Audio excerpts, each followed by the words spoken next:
Jill Biden to voters. You may have to swallow a little bit with my husband so we can beat Trump. Great to have you all with us. If you are new to TSC, tap on the subscription button and click the notification bell so you can receive authentic news that you can rely on daily.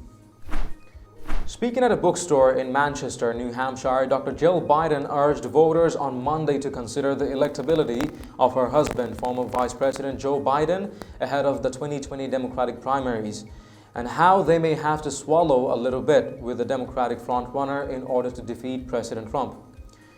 I know that not all of you are committed to my husband, and I respect that.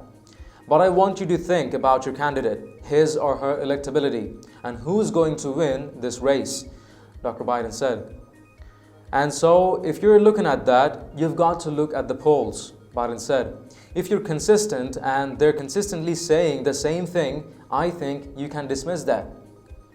The former Second Lady insisted the party's eventual nominee just can't have Democrats in order to win a general election, stressing that person must win over independents. She also pointed to polls in Ohio, Pennsylvania, and Michigan, where her husband is leading in matchups against President Trump. You know, we have to include everybody. Our party has to be more inclusive, which means we have to go to independents and say, join us. We have to go to Republicans and say, okay, you're Republican, but you can't tell me that your children are proud of the president, of the things he says, and as a mother or a father, I mean, how can you be proud of that president as a leader?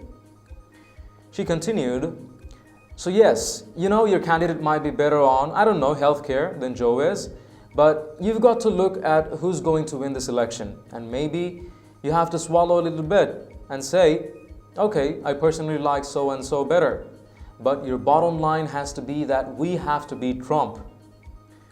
In the latest Fox News poll, Biden has a double-digit lead against the president with 50% of likely voters to President Trump's 38%. What are your thoughts on this? Let us know in the comments down below. If you've liked this report, please share among friends and family, and don't forget to subscribe to Top Stories Today. Thank you for watching. I'm David Ravine. See you in the next one.